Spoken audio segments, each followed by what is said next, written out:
Blog Talk Radio.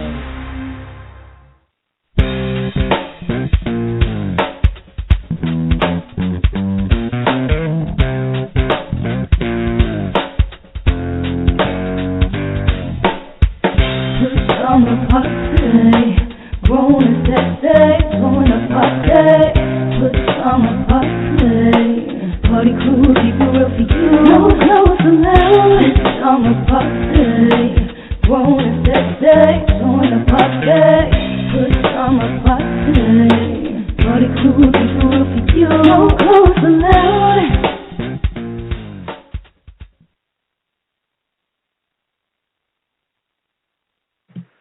Welcome to a Friday night party at the Pajama Party. It's time again to start the show. Put you back in perspective what's going on, what's happening. I'm one of your hosts, Poppa DD. I'm here with Ketel. Hello. And Redwine. Bonsoir. And this is the Friday night Pajama Party, kicking off on time, not CP time, regular time. 9 o'clock on the East Coast, 8 o'clock Central, 7 o'clock Mountain, and we're 6 o'clock over on the West Coast. You got it. We have a host of things going on tonight. Ketel, or do you have the lineup? Because I don't. We going to fire them interns, man. I'm trying to tell you. But it's all good. I'm just going to run it down a little bit. That's all right. Well, you know we got our hot topics as usual. Mm-hmm. We got three major subjects on that. Okay. The Freddie Gray jury verdict. The pharmaceutical CEO, he got arrested, and also the manhunt for Texas affluenza teen Ethan Couch continues. Yeah, he's crazy. Yeah, I can imagine. Wait till we get into that story. Oh yeah, we're gonna beat him up. And we also have some hit it and quit it headlines. Mm-hmm. We have an update on the Sandra Bland wrongful death suit. We also have Gillette is suing the Dollar Shave Club. Don't you subscribe to that, Papa? Mm-mm.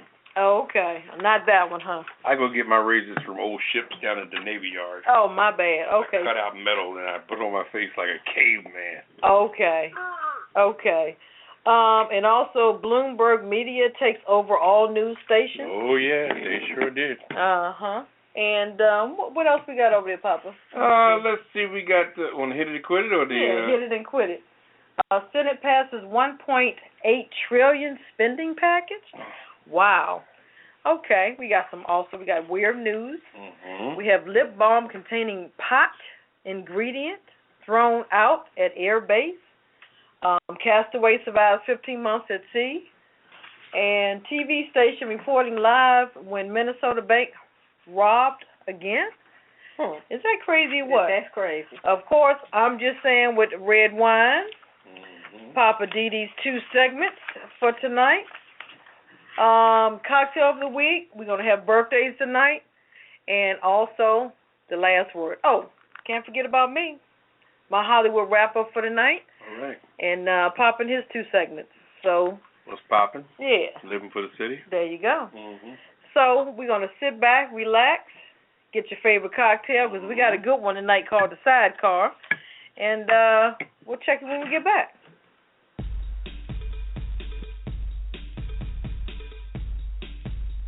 It's Friday night, and you're listening to the Pajama Party Show Live. Tune in every Friday night at 9 p.m. Eastern, 8 p.m. Central, 7 p.m. Mountain, and 6 p.m. Pacific. We push it to the limit every week like only we can. We've got hot topics, hit it and quit it headlines, TV and movie reviews, commentaries, and the world's famous Kiss It list. And you don't want to be on the Kiss It list. So visit apajamaparty.com. Check out the cocktail of the week. Get your glass and get your laugh on with the Pajama Party Crew, doing what we do right here with you. Get up on this and push it. Push it real good.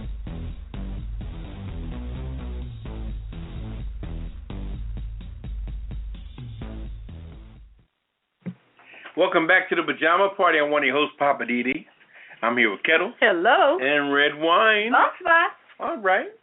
And we're going to open up with this kid out of, I say kid because he's only, 16 years old? Yeah. His parents are rich, and as the saying goes, his daddy's rich and his mother's good looking. That's what they say. And, let me give you this hot topic. What's the story on that? This one's out of Dallas. Yeah. Juvenile court equivalent of an arrest warrant has been issued for a teenager who, now check this out, he killed 4 people in 2013, drunken driving in a wreck near Fort Worth, Texas, and then they claimed as part of his defense that he suffered from affluenza. Affluenza. I don't know if y'all are familiar with that one. Probably not. They've used this a couple of times. Affluenza is when you suffer from just being too rich. Spoiled. Too rich, too privileged. You just have too much going on. People waiting on you hand and foot. You're too spoiled. And that's what their defense was. So his attorneys, the guy's name is Ethan Couch. His attorneys said that the judge issued a directive to apprehend him after the juvenile probation officer was unable to contact 19-year-old Couch, Ethan Couch, or his mother with whom he was living. Now, Couch was 16 when he drunkenly rammed a pickup truck into a crowd of people, killing 4 of them. And that was about 2 years ago. Well, 2 years ago, he was given 10 years probation. Yeah, so he basically won his case. Yeah. He was only given 10 years of probation. He didn't serve any jail time, for murdering 4 people. Drunken driving, murdering 4 people. He got 10 years probation. And apparently he got tired of that, and he fled. Yeah. They wanted him to report. So his attorneys are saying that his wealthy parents coddled him into irresponsibility, hence the term affluenza. So the prosecutors wanted to give him a maximum sentence of 20 years in state custody. But however it worked out, he got 10 years probation. Not parole, probation. Yeah, probation. So he's scot-free. Pretty much. You just can't get in trouble for 10 years. Right. Yeah, but he's in trouble already. And where did he flee to? They don't know. They're looking for him. They can't find him. Him and his mother. Oh, him and mother. Yeah, they're on the run somewhere. And the U.S. Marshals and the FBI have joined together trying to find him. You know, they talked to CNN, AC360, I believe that's Anderson Cooper's show. And they were saying that they wouldn't be surprised if he and his mother had left the country. Because they clearly had the means. You know, they got plenty of money. My thing is, why didn't they just take their passports? You know? That would have made sense. Well, you know. I guess that's why they didn't, because it would have made sense. Too much sense. Exactly. He was on the right side of right. Look, how much sense? How many millions or whatever, you know, did they shuck and jive to the judge, you know? That's what they're doing, greasing the palms of the judge. And he didn't want to go. He didn't want to be under that restriction like that. So yeah. And then Mama came to his rescue. The same person has been enabling him forever. You know. He's a good kid, right? He's a good kid. Right. Yeah. Okay. Wow. Good like. Well, earlier this month there was a video that emerged on Twitter of a couple of guys playing beer pong. And the person who posted the video said that Couch, who is the guy who murdered the 4 people, who is supposed to not drink or use drugs and drive, was in the video and was violating his court terms. So the district attorney is investigating the claim, but they could not confirm whether or not that was him in the video. Right. Wow. So they're saying that they aren't surprised that he ran, and they had been expecting something like this. So now they got him in the national database. They're out looking for him and his mother. So where's Daddy? They have not mentioned anything about the father. I don't know where the father is. Interesting. It says that he admitted to the 2013 crash, but he did not get any jail time, thanks in part to the unusual defense strategy. Now, psychologists testified on the wealthy teen's behalf and said that Couch was afflicted with affluenza, which made him unable to distinguish right from wrong due to his privileged upbringing. And then, now, the American Psychiatric Association says that they don't recognize affluenza as any kind of official diagnosis. Now, at the time that he was arrested, when he killed these people, his blood level alcohol was almost 3 times the legal limit. But all he got was 10 years probation and orders to go to a rehab center. It sounds like this woman we did a report on last week about she was skinning and grinning on her her when picture. She got busted for all those drugs she was pushing. Right. So, but because of who her father was, she just skipped right on out of there in about 3 hours? Yeah. She was in and out of there. That's some sad stuff. Well, I just have a question now. Mm-hmm. If they're going to use affluenza when you are extremely wealthy and you just don't understand responsibility, right? I just wonder, like, is there an opposite of that when you're extremely poor? There you go. And you just, don't understand, what's what and all. Is that a defense too? Well, maybe they'll bring in the mental defense, or because mom and daddy got killed and yada yada yada, and you in an environment where you shoot them up, bang bang. Exactly. And, why can't you have whatever the opposite of affluenza, porfluenza? Is that a legal defense? I'm quite sure they use it. Because this is a crock of crap. How you going to say he's so rich, he just doesn't understand the difference between right and wrong? There's no way in the world you can think that going out, getting drunk, driving your truck into a crowd, killing 4 people. How in the world do you not feel like you have some responsibility? That's what it is. He has no responsibility. You just said the key if word. He had gone his simple behind to jail, I bet he would have figured it out. Yeah. Maybe that's why he has affluenza now. Maybe they didn't think he was surviving. You going to smack him on the wrist and tell him that go somewhere and behave? Yeah. I tell you what, that's a cure for affluenza. How about lock him up? I know that's right. That'll cure affluenza. Lock him up. Lock him up. Lock him up. That's what I'm saying. You too quiet over here, Papa. Uh-oh. Come on, Papa. Break it on down for us. That makes me angry. What's going on, Papa? That's a bunch of crap. It really is. It really is. And everybody done got paid, right? Yeah, I think that he had the judges in his back pocket and everybody. People are easy influenced. And a rich person in the neighborhood is well known by everybody, especially law enforcement. Mm-hmm. So they probably play golf together. Oh, they do everything together. Yeah. So it's a mess. A little boy killed 4 people, and all he got was 10 years probation, which he could just stand on his head. He was 19. By the time he's 30 years old, all that would have been behind him. But no, him and his mother fleed like, well, we ain't got to do this. The problem with them is money has been leading them. And look, I would say just follow the money trail. Hey, because they got to pay for money, pay for things somehow. But they probably have a stack full of cash. Yeah, but I think it was almost 30 days, they said, before he had his first reporting session. When nowadays, if you get in trouble with the law and you get probation or parole, hell, they want you to go to that, check in with your parole officer or your probation officer right after court. Right. It's over. Okay, well, what you got? Oh, 5 years parole? Okay, you need to go down the street and check in with the duty officer. And they'll slate you right there. But he had like a whole 30 days to, think about how he's going to change his life, and then him and his mother decided they didn't want to change their life. So they probably living in their house in Mexico or something. You never know. Yeah, they could be anywhere by now. They never know. If you got big dough like that, once you go across that Mexican border, forget about it. And they probably going to lay low for 10 years. They could very easily. Because in 10 years, he'll look totally different. But he'll be violating his parole. He's rich. He doesn't care. He don't care. What a bunch of crap. Exactly. I know that's right. Anyway. Well, okay, this next story here. What happens after the hung jury in Freddie Gray case?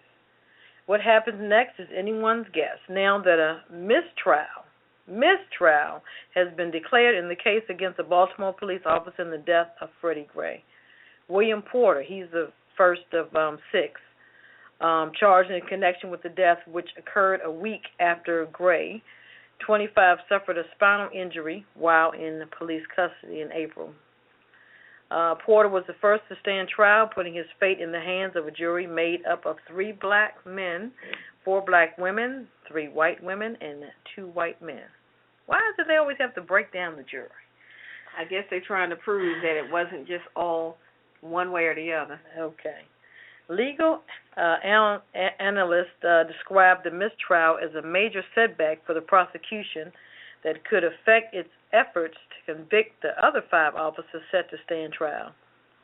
The analyst said Porter, who prosecutors said failed Gray, including by not making sure he wore a seatbelt and not calling a medic sooner, could have testified in those other cases, or his statements in his own trial could have been used against the other officers. So one main order of business is determining when or if Porter will stand trial again. Interesting. So this is going to set the tone, I guess they're saying, for the next ones to be on trial. What do you think, Redwine? I'm just glad that people were calm. Yeah. You know, the family, the Gray family was asking everybody to just please remain calm. Nobody destroyed anything. But I will say what I found irritating was how the media kept reporting all through that day. Once the mistrial was announced, they kept saying, well, everything is calm in the city for now. You know, there haven't been any riots yet. You know, and I said, really? So you all are going to report it to say everything is good for now, and everything is calm, and nothing is popped off as of yet. And they continue to say it like they're just waiting for the foolishness to start. Because they're waiting for a big story. Exactly. They were waiting for something to pop off so they could all run around and report it. Like they did when the riots happened the first time around. There you go, like Geraldo. And I'm so, and everybody exactly. And I'm so grateful that the people of Baltimore remained cool and calm and did not give them what they were looking for. They trying to rebuild. Exactly. They're trying to get themselves back together. Yeah, so shout out to Baltimore for keeping their calm during all of that stuff. Yes, yay, Baltimore. Yes, the stepfather, he made a public announcement, and he said, let's just keep calm. Let's just wait and see what happens. Exactly. So let the law do what it does. Yeah. And everybody just be calm. Right. Because I think out of those 6, at least 3 are going to get convicted. That's my opinion. Well, hopefully. Yeah. Something has to be justified. What you got over there, Papa? I got this little story we covered it a couple weeks ago. This pharmacist, well, he's a pharmaceutical executive. He's nowhere near a pharmacist. Anyway, this gentleman a while back had brought the rights to a pill that was used in the what's the cure? Cancer and AIDS. Cancer and AIDS. It was a pill that does wonders. And this man, when we talked before, I mentioned before that the man was in a financial debacle. This is why he raised the price of his drugs up, because it used to be like, what was it, like the pill was like $50, something like that, or? It was, I forgot. It was something like 13 something a pill. Yeah, 13. And it went up to. He went up to $750 a pill. Yeah. Now, but when we talked about this before, I said the man had financial problems or something, but he's into everything. You know, he's been gambling. He's all messed up. Ponzi schemes, and when he had a hooded outfit on with his handcuffs, getting in the police car, he looked like a typical hood rat. You know, he looked. It was nothing impressive about this guy. You know, apparently he had spent his money and squandered his money on a bunch of crap, and now he's in a situation where his tail's between his legs, and he's a mess. In other words. What's his name, Papa? His name is Martin Sharinky. His arrest delighted countless people but they were appalled by the unapologetic stance after hiking the price of a life-saving drug. And he's just, it's just a mess. Well, I was one of the people applauding his arrest. Yeah. Because I said when we first covered that story that he will get his. It's a matter of time. You do dirty stuff, underhanded stuff to people that are relying on you for life-saving, medication. Yeah. And then for him, after he got arrested, he told the press, I should have raised the price even higher. Yeah. I'm like, dude, you went from what, $1,350 to $750 a pill. Yeah. And he had the gall to say, I should have raised it even higher. Well, see, like we spoke before, this man was having all kind of financial issues on a whole nother scale. Right. And he was using those pills to straighten out his life. And we've seen today where he was on a video in handcuffs, getting taken to the police car, he looked very typical. He was a regular guy that done well, but then he squandered it by, chasing trim or whatever else he was doing that took him out of the focus of what he was doing. You can't raise stuff thinking you're going to make a profit. What it is that you're spending the profits from the beginning. Right. So now he's trying to make it for a long time. Scheme that he got involved in, he messed up investors' money. So then, in order to settle what he owed investors, he took money from one company. He was chasing his tail. It was, what was it, like $11 million? He took about $11 million from one company to pay off the investors that were upset. But now you got money you've taken from that company. So they got him for just misusing or misappropriating funds. Or being stupid. Yeah, being stupid. And then what was all that about some album? What was it, Wu-Tang Clan? Yeah, he bought that for $2 million. $2 million for the only copy of a Wu-Tang Clan album. Somebody got his ass on that shit. I'm sorry. I don't understand. Oh, but I don't know who recommended that. I know what the deal is. Oh, God. This mofo here, he's taking his own medicine, is Daraprim. He's taking that. Oh, my and God. He's tripping out on the He's stuff tripping. that he's buying. That's what he's doing. He's tripping. He's tripping. He's tripping on his own He had medication. so much money, he was on all kind of crazy stuff. Mm. And one time he had a cough in his throat, and he ordered the guy in with the big horn in the Ricola commercial. Oh, my gosh. To play the horn while he sucked on the lounger. He sucked on the lounger. He had so much money he paid for the Ricola horn to go, Ricola. That is crazy. And this is what money will do. It'll have you do whatever you think you can do. It's crazy money. That's what they need. But after a while, you're trying to mess. You cannot ever pay back. Excuse me, French. Give me a disclaimer. Oh boy. Lord. We haven't had one of The following program contains coarse language and nudity. Viewer discretion is advised. Okay. You cannot replace fucked up money. Once you fuck it up, it's fucked up. You can't replace it. You cannot replace it. I don't care what. If you went out one night and spent the money on a bunch of trim, or went to a casino and spent a bunch of money in a casino, you ain't going to catch up with that money. I don't give a shit what you do. That money is back where you left it. Like Millie Jackson said, you need to keep your ass where you've been hiding. Okay? And the same with money. Once you go in that casino and fuck up that money, and you leave out that casino, that money is back in that casino. No longer under your tender. Know it. Oh, boy. And this man just messed his life up, and then he ran around trying to do this and do that. He was a fool, a Northern Jersey fool, an arrogant fool, a soprano, if you will. Okay? Foolish. And then he had to go to court in Trenton, New Jersey, of all places. Wow. The armpit of New Jersey, honey. Oh, not the armpit. The armpit. Watch out now. That greasy, hairy armpit. Oh, mercy. Trenton, New Jersey. Lord have mercy. Well, they say he can spend up to 20 years in jail. Yeah, because he made a mockery of himself. He made a mockery of himself. the maximum sentence. And he has no friends. Where's his friends? You know? He doesn't have any. That pill. Yeah. He thought that money was his friend. Oh, please. Give me a break.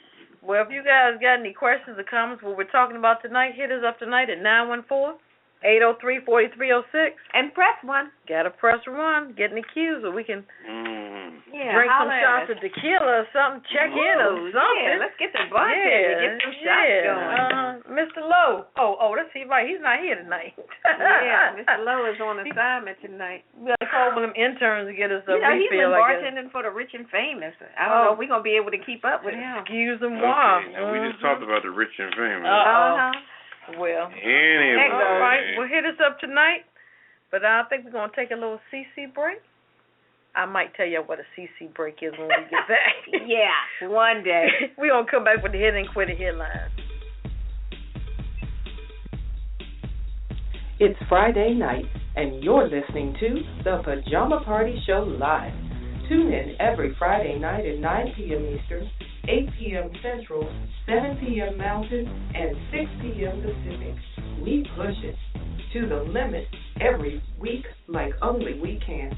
We've got hot topics, hit it and quit it headlines, TV and movie reviews, commentaries, and the world's famous Kiss It list. And you don't want to be on the Kiss It list. So visit apajamaparty.com. Check out the cocktail of the week. Get your glass and get your laugh on with the Pajama Party Crew, doing what we do right here with you. Get up on this and push it. Push it real good.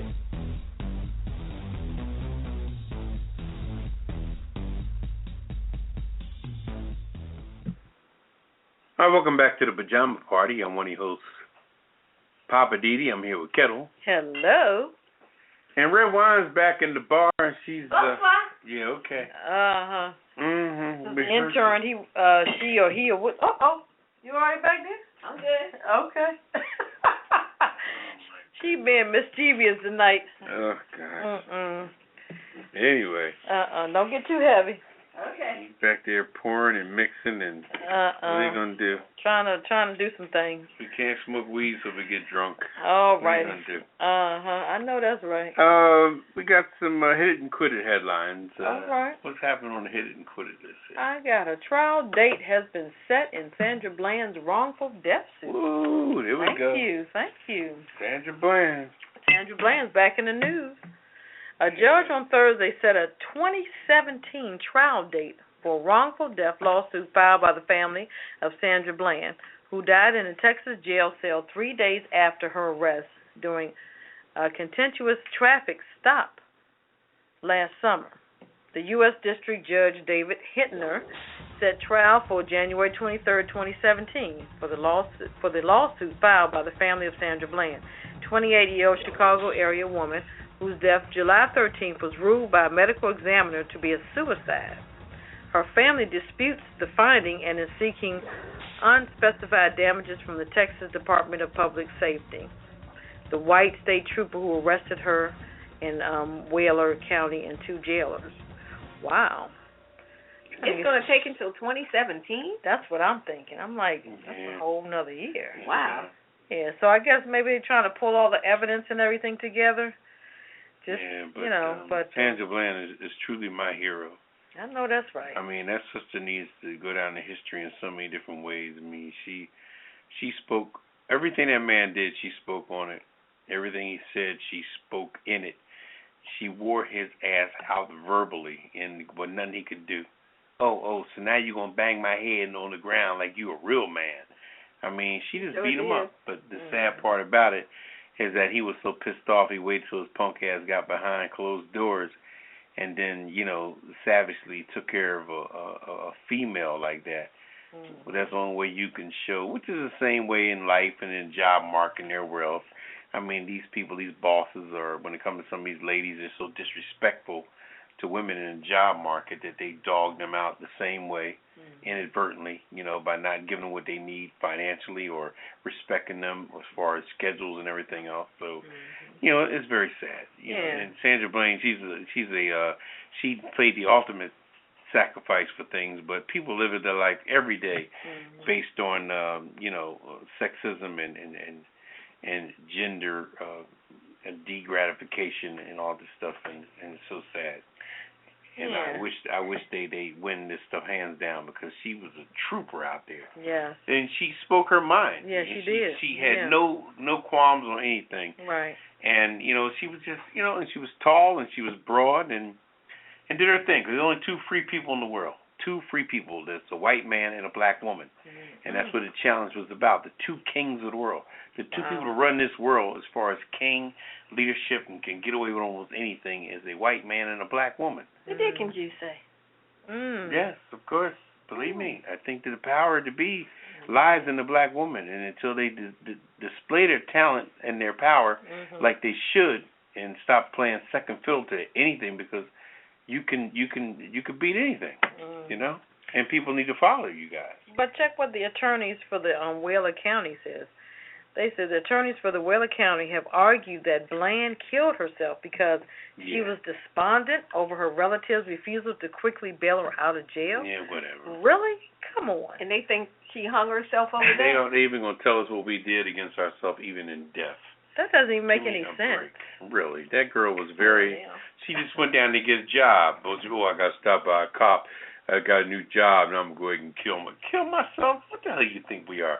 We ain't in no meth. We ain't in no garage making meth. Come on, for man. real. We are a people, a strong people. They have a lot to live for. So how you going to run that crap on somebody else? Put that tag on somebody else's toe.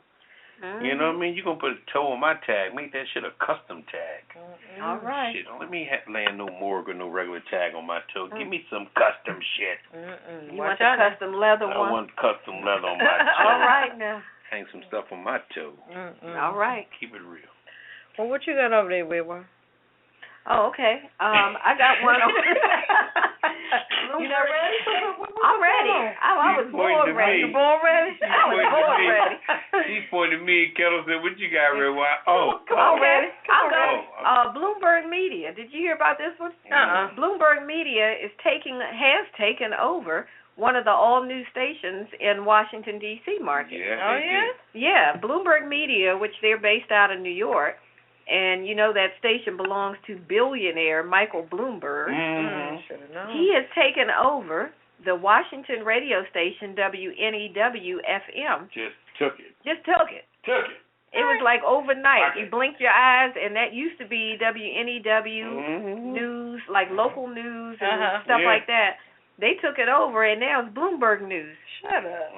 The employees said they didn't know what was going on. What? They came to work, and everything was different. Yeah. And some of them were let go. It was a mess. And the guy was saying how we're such a tight, close-knit group. Well, you ain't close with your damn boss. Yeah. Who kept that shit away from you. They sure didn't tell them what was they going on. didn't tell you what was happening, so you wasn't. That's why I say clicks never work, honey. So WNEW, now this is a relatively new station. They came on like around 2012, and they were trying to compete with long-running WTOP radio, which has been doing news since, as far as I can remember, in the Washington market.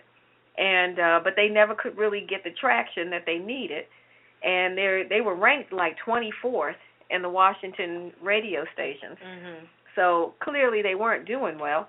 And then Bloomberg came along, and, you know, they specialize in financial news. So they're going to be broadcasting mostly business-oriented programs, etc. Their show called Taking Stock, and they're going to do some short, regular cutaways, mind you, for local news, weather, and traffic updates. So basically, they're going to pump stuff from out of their New York headquarters about Bloomberg financial information, and then they're going to put these little spots in between for some local D.C. traffic, weather, and news. He has really taken over, like you said. Oh, yeah, they have taken over. Now, but what's funny is that the station is still owned by CBS.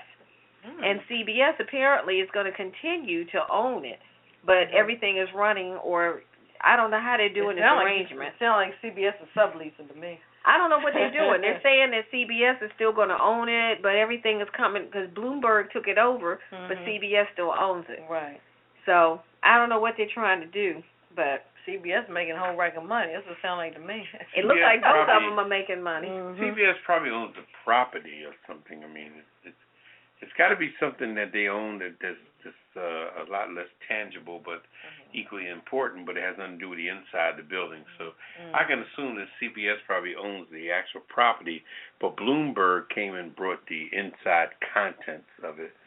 You know, like when the Taliban come along and buy 7-Eleven, and they name it the pantry. I mean, the story goes on to say that the CBS manager said that WNEW's revenues and ratings have been improving, but the deal with Bloomberg was a great opportunity that the company could not pass up. He said that the station's biggest challenge has always been building a Washington-centric identity because its signal is equally as strong in the Baltimore and the Washington market. So that's been part of their issue, is because they can reach Baltimore just as easily as they can reach Washington. It's trying to establish the identity of, are you a Baltimore station or are you a Washington station? Right. So when you start doing local stuff, then you get into a bit of a distinction problem, because if you do local news, are you doing local Baltimore or are you doing local Washington? And then Bloomberg came and said, we're going to just take this shit national. Yeah. I can do. So that's what's happening with the 99. And that's how he became mayor of New York, because he just muscled his way in there. He probably just bought the job. And also Giuliani was kissing his ass like he was his bitch. That's what there you doing. go. Oh, please. Those days when he became mayor, Giuliani was just there like, just pulling on his wing whacker like what he... That's a wing whacker. That's a wing whacker. Ooh, that sounds painful. Please. That New York politics with Bloomberg was off the chain. That's a whole nother story. Well, what you got on the hit it and put it Anyway, I got over here, the Senate passed a $1.8 trillion spending tax package. How many zeros is that? To fund the government. Now, mind you, peep this here. Now the fact everybody's running for president and everybody's got a little stuff in perspective. Ain't nobody holding up nothing anymore. They sign off stuff as quick as anything. Like, oh my goodness, where's the Tea Party at anyway? I don't know. They're somewhere having tea, I guess. I think they're drinking coffee. But you don't hear about that. No, they drinking coffee and hot chocolate. Decaffeinated coffee. Yeah. Anyway, the so-called Tea Party, they got busted up long before all this here, because after a while, those folks realized that they're not really friends.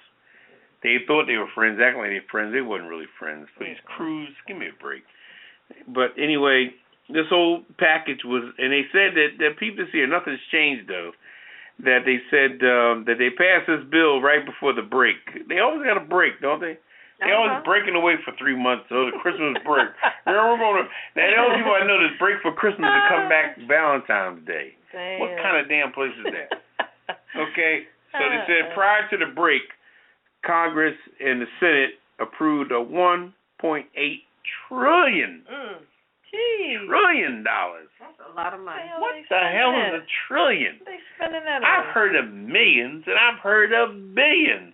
And a billion is a lot of damn money. That's $100 million. How much is a fucking trillion? 17 zeros. Woo. Damn. That's a lot. Anyway, but like I said, they claim it's such a bipartisan. That's bullshit, because everybody's running for office. Everybody wants another job, so ain't nobody holding back. Ain't nobody shutting down the government no more. That's the thing of the past. But then, speaking of shutting down the government, the different people that were contributing in shutting down the government, they're on these debates acting like they never done anything wrong. All of them. You got your boy, Redwine's boy, Trump. Ted Cruz. Oh, she loves Cruz. Cruz. Oh. Cruz said like he done nothing wrong, and he was leading. Why do you even put my name and his name in the same sentence? Cruz was leading the Tea Party like he was the conductor of the Philadelphia Pops or the Boston Pop Orchestra, leading it. But now they act like they done nothing wrong. So it's very interesting. So just observe more with the third eye and the third ear. And stop looking at stuff so hypothetically, thinking that no, don't think that, don't believe that. They're all full of crap. They really are. So this 1.8 trillion, wow, a lot of money. That's a lot of money. That's a lot of money. To go where? Keep the government running. Yeah, okay. Yeah, we need that much to keep it running. I don't know. Well, look, if y'all know how many zeros that is, hit us up tonight. 914-803-4306. And press 1. Yeah, press 1. You said how many was it? A trillion? Yeah. A trillion. You said 1.8 trillion dollars. Wow. I can't. How many $10 bills is that? See what I'm saying? Don't play too much. I'm just curious. I mean, I've heard of a billion. When you're a billionaire, you're supposed to be doing completely well, but to be a trillionaire? I don't know where this money's going or why it costs that much to do anything. Is that like Oprah money, or is that beyond Oprah That's money? beyond Oprah. That's about 10 Is that Oprahs. Bill Gates money? That's about 10 Oprahs. 10 Oprahs and 5 Bill Gates? There you go. And probably 5 Warren Buffett. Warren Buffett? Yeah. Oh, my goodness. I'm telling you, that's a lot of money.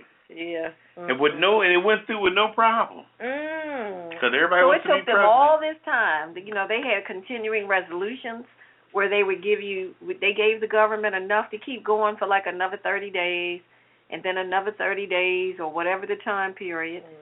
So now they finally came up with enough to keep it going until October of next year. And that's how much it took? 1.8, what was trillion. it? No, billion, right? Trillion. Million. Trillion. Trillion? ILLION. Ooh, All right. that's a lot. I'm going to get to this last hit and quit it. Talk about money. Gillette is suing Dollar Shave. You know, Dollar Shave is the online service. They shave you online? I think so, yeah. I'll read the story. Procter & Gamble's male grooming brand, Gillette, has filed a lawsuit against online competitor Dollar Shave Club for alleged use of its patented technology. The suit, filed in federal court in Delaware, alleges that Dollar Shave Club infringed on 2004 Gillette patent that involved a chromium-containing overcoat layer to strengthen razor blades. So Gillette uses this coating on its Mach 3, Venus, Fusion products, and other product lines. So they're more or less saying, Gillette's more or less saying, y'all done stole our patent. And we so they're want our talking money. about the thing with the 3 or 4 blades, that the first one does something and touches the hair, and the second one tickles the hair, and the third one raises the hair, and the fourth one cuts the hair. I and think all it of cuts it right on off. That's what you grab. I don't know. I mean, you know, you see those little animated commercials where they try to show you that the triple and the quadruple blades do all this fancy stuff. But check this out. It says Gillette, which controls over 60% of the U.S. retail market for razors. So they want it all. Yeah. And then they said the Dollar Shave Club has around 8% of the $3 billion, here we go again, $3 billion U.S. market for razors and blades. And Gillette has around 20%. So you just want to be greedy? Wait a minute. So the people they're suing only have 8%. That's it. Of the market. Right. So why are you mad? And they only want to have that. No. Because their commercials are so good. Is that what it is? Of course. If you shave and you look in the commercials, people join that Dollar Club because razors in the stores these days are crazy price. I know. Yeah. You know, it all started, I think it was a black thing because ever since, black men started shaving their heads and things like that, razors went through the roof price-wise. It's a demand. That's what it is. Demand based on now who they think needs it. Yeah. But they don't realize everybody wants to shave. It's got to do with black. Everybody wants to shave. But the prices of 4 replacement blades for a Fusion shaver is like $28. What? For 4 blades. It's a little piece of metal. People like, I can buy a fucking sweater. You know what I mean? Keep something to keep my ass warm. You know what? Excuse me, but I think the druggies, they made it popular because they be using those razor blades like it ain't nothing. So that's the demand there. I mean, I could be wrong, but well, why don't all the men just then they got alarms go on strike and just say, I'm not shaving and then there's alarms on the thing. When you go to lift it up to get you go to the drugstore. And that guy comes running down the aisle and knocks you out or something. Tasing you. It's in demand. I'm trying to tell you. Them things are in demand. I'm saying, why don't all the men get together and go on strike? I use that what month is it when they do that no shave month? When the guys are like the football November? I think, yeah. They need to just have a no shave season. No, I just say, all right, for the winter, nobody shaves. They won't have no daggone wives or girlfriends. I stopped using that. I use that in the Rocco stuff. I tell you what, if my man said, look, instead of giving them $28 a week for these razor blades, I could spend that money on you, I'd be like, fine, don't shave. Sounds like Color Purple. Hey, don't spend that money on those razor blades. What's that name? Who, Sealy? Sealy. Well, Sealy said, don't. Yeah, give me a shave, Sealy.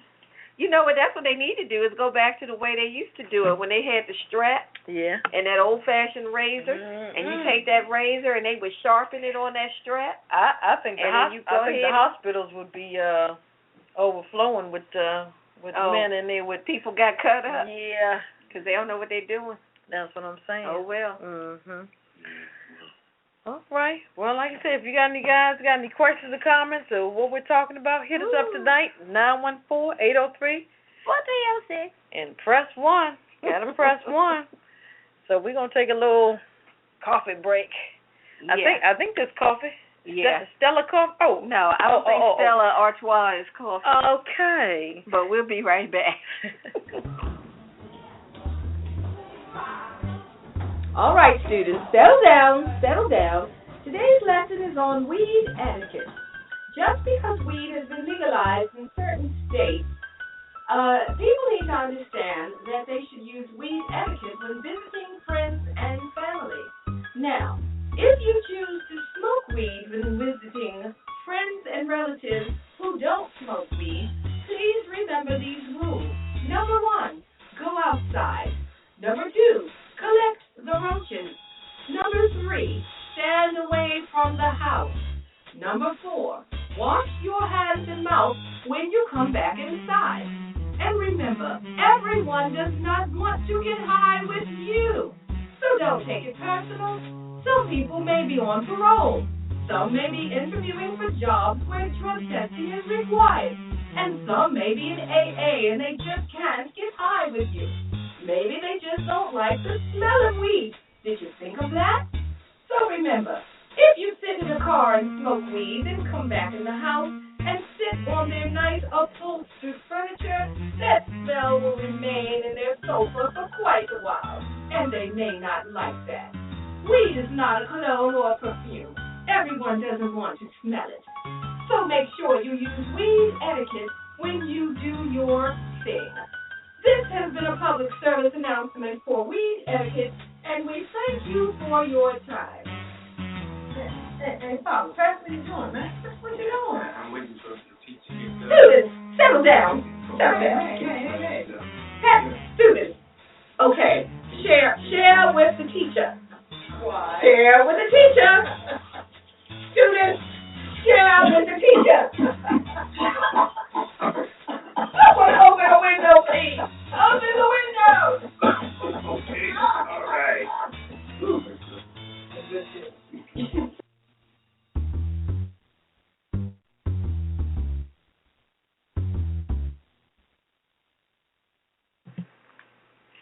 Welcome back to the Pajama Party. I'm one of your hosts, Poppa DD. I'm here with Ketel. Hello. And Redwine.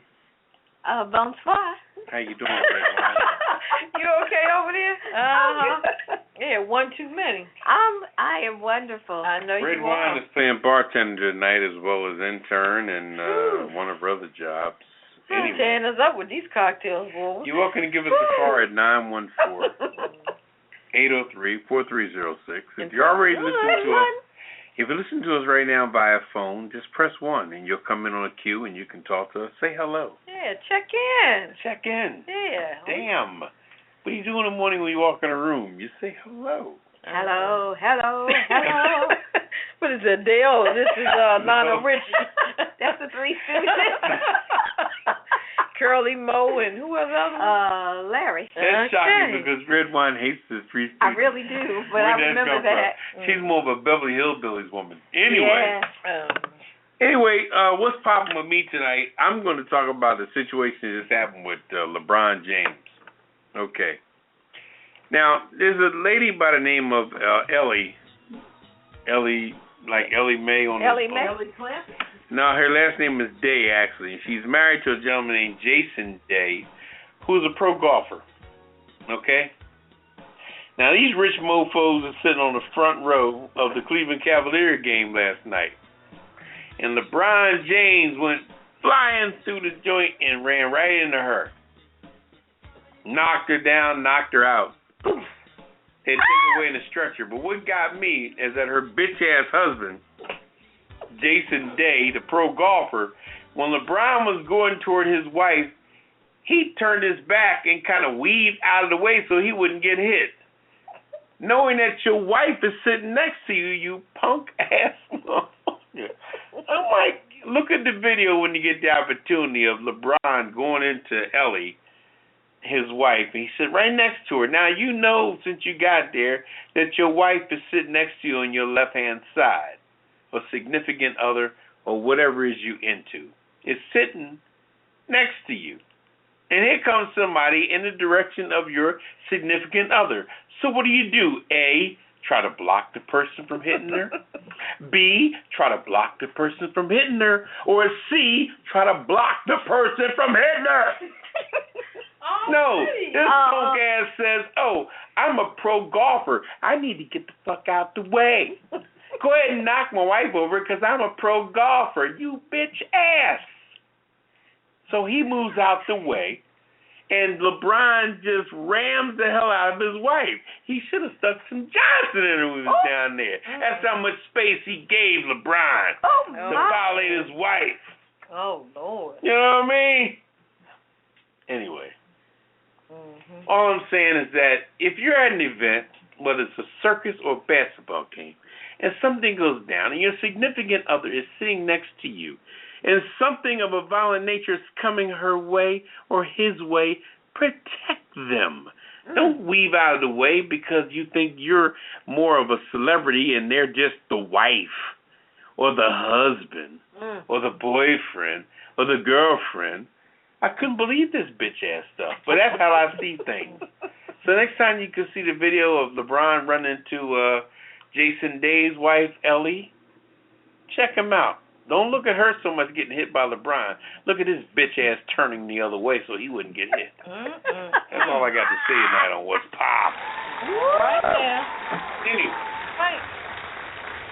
Okay, we got a caller out there? Yeah, let's see if we can get this one first.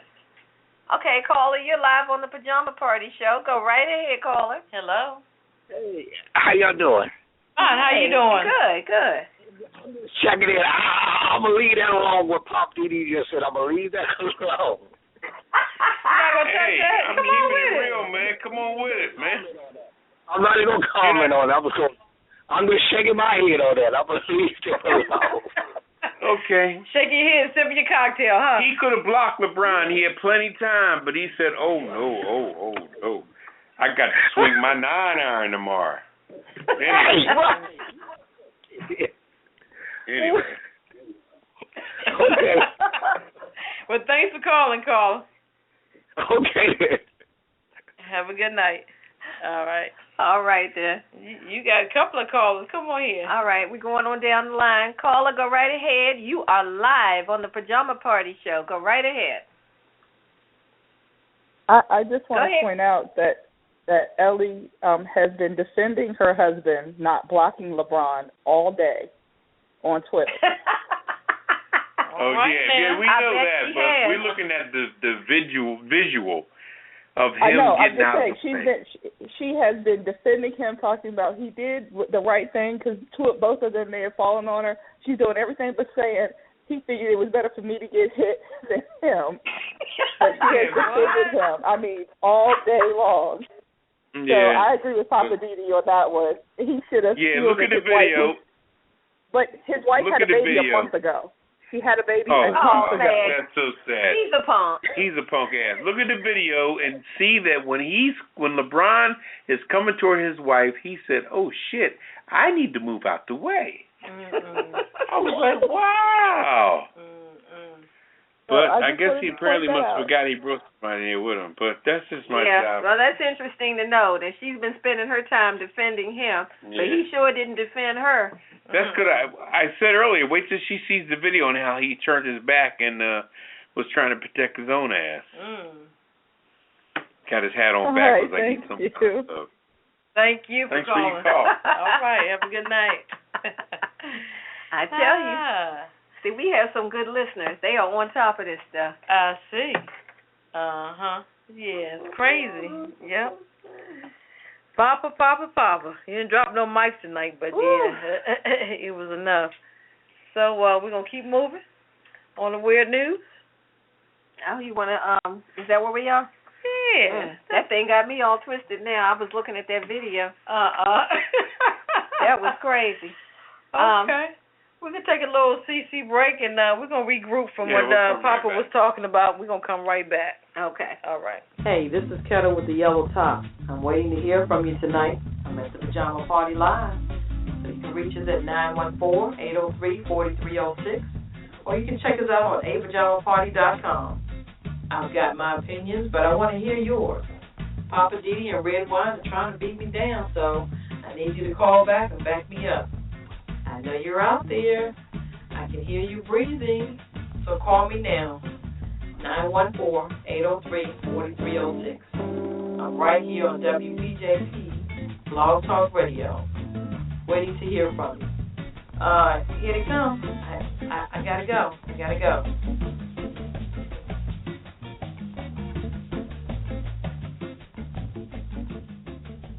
Okay. Welcome back to the Pajama Party. The Pajama Party is a weekly program that we do every Friday night, and it's a late night adult talk show that we've been doing for 2 years now? No, about a year, Papa. Has it been you? You sleep for a year? We had a big celebration after a year. That was in June. About a year and a half. This is December. Year and a half. Oh, year and a half. Okay. Anyway, I think you slept a half a that's year. Ketel, and she's Ketel with the yellow top. With the yellow top, or the green beer bottle, whatever you want to call it. Anyway, we Okay. We're going to move on to what we doing, the weird news? Yeah, was that the doorbell? I don't know. I go see you, Daddy. Anyway, like we said, every Friday night we're here at 9 o'clock, 9 p.m., and we give you what's going on. We give you the news. We give you entertainment. We try to enlighten you, and we encourage you to call to give us your view of the show and what's happening and what's going on in your life and your world. We have a Kiss It list where people can call in and put people on a list to show people that may have pissed you off or mess up your whole day, or somebody that messed up the moments in your life, whether it been for car insurance or cable or whatever you was going through at the time, and somebody messed you around and messed up some time in your day. You can call and give us their name, or a family member. You can give us their first, middle, or last name, even Social Security number. We don't care. But the Kiss It list is compiled of people that did some crap in your life that messed you around, or people in general, something you see on the news you don't like, and we'll blast them on the Kiss It list. And it's called a pajama party, and the rules are that there's no drawers to be wore underneath pajamas. Oh, that's boy. the rule. See, they don't like when I say that, wait a minute, but I but don't okay, care. but Papa's here, but there's nobody else here. Okay. Right. Anyway. He's like, I'm Poppa DD. Yeah, we're invisible. I'm Poppa DD. I'm self-employed. I'm Kazoo. I'm here with Ketel. Hello. And Redwine. Bonsoir. And they both work for me. There we go. He's starting that again. And, That's all right. We're going to jack you up after the break. We're going to have a little anyway. CC and a BB and a DD break. Okay. Okay, our first weird news here. Lip balm containing pot ingredient thrown out of air base. Wow.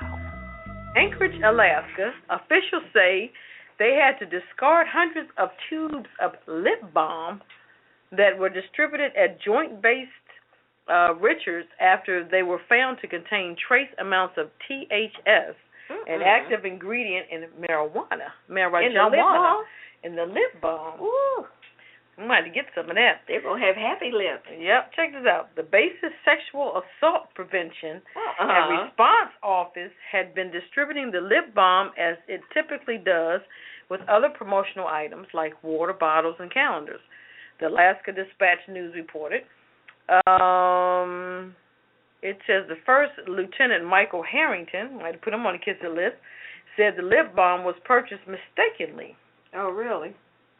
Not everybody thinks to check the ingredients list on chapstick. Really. The lip balm contained hemp seed oil, which is banned under U.S. Army and Air Force regulations. The base's public affairs team had emailed JBER employees Wednesday asking them to toss out the 400 tubes of lip balm. Wow. It said, it's a real thing, kind of embarrassing, I guess, Harrington said. Yes? Yeah.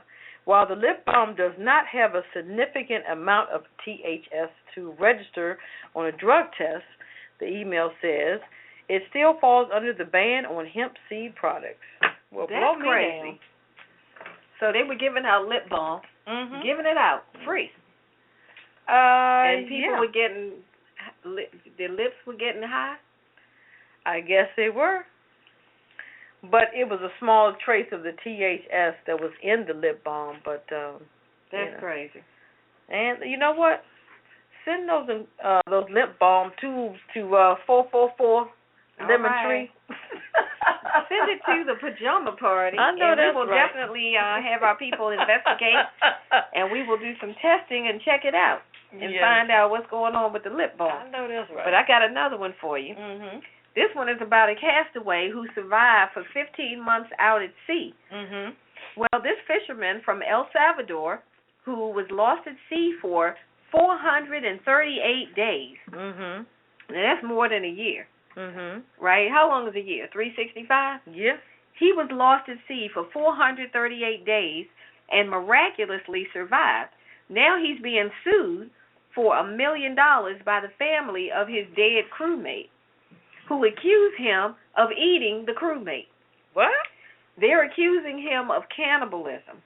They're saying that you ate our son's remains in order so that you wouldn't starve to death, and now the crewmate, his family, who didn't survive for the 438 days, his family is suing the one who did survive. So the story goes that this guy, who's 36, survived because they were fishing, and then a storm came up, destroyed the communications, all the supplies, everything got thrown overboard. So the two of them had to catch birds and fish, etc.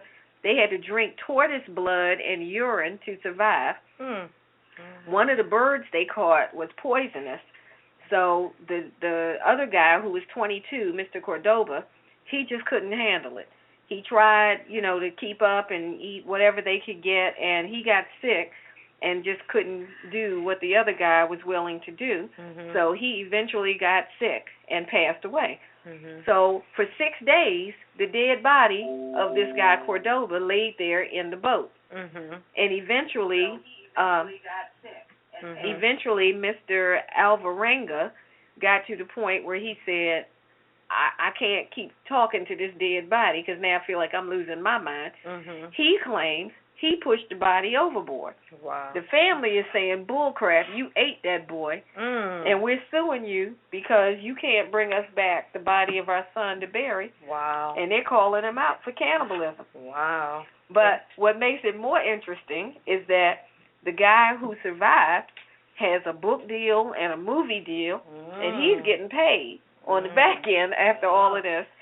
And now the family of Mr. Cordoba, who did not survive, they want half And the plot of thickens. all of his money that he got from the book deal, the movie deal, and all of that. So they got two different lawsuits. And there's another lawsuit because the lawyer he had at first, he kicked him to the curb and hired a new lawyer, and the first lawyer is like, nah, that's not right. So now the first lawyer is suing. He wants the money out the deal, too. This guy is getting sued all over the place. And what's the guy's name? I'm going to put him on the Ketel list. Alvarenga is the one who survived. Cordoba is the one who did not survive. We're going to put him on the Ketel Yeah, list. Alvarenga says, I did not eat my friend. He says that the friend even told him, look, if I don't make it, please don't eat me. They even had this conversation. I guess, when you're out there by yourself and days go by, you have these kind of conversations. And they're like, look, if anything happens and I don't make it, please don't eat me. Wow. And he told him I would never do that. Wow. So he tells the family of Mr. Cordoba, I did not eat your son. But there's no evidence of There's his no body. evidence. He says he tossed him overboard. Yeah. He said the dead body laid here for 6 days. I was talking to a dead body for 6 days. And then when I realized that I was losing my mind and I can't let this dead body lay here and decompose like this, he said he tossed him overboard. Wow. He said he drifted for 5,500 miles to some islands, Marshall Islands, where he finally, I guess, came up on land and somebody found him or something. But Wow. I don't know. That's what I call some weird news. That's crazy. What you got over there, Papa? I got a TV station was reporting live when a Minnesota bank was robbed again.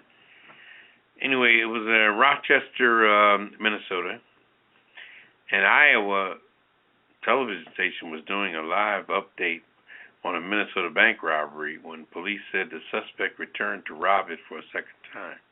What? Yes. Why? While the camera crews were out there?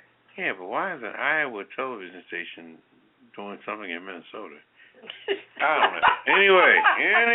That's weird. The weird news. KIMT-TV of Mason City, Iowa was outside Sterling State Bank in Rochester, Minnesota. What the hell they were doing in Minnesota? I don't know. How close is Iowa to Minnesota? Is it across the bridge or something? It must be. I didn't think they were that close. It's like D.C. and Maryland?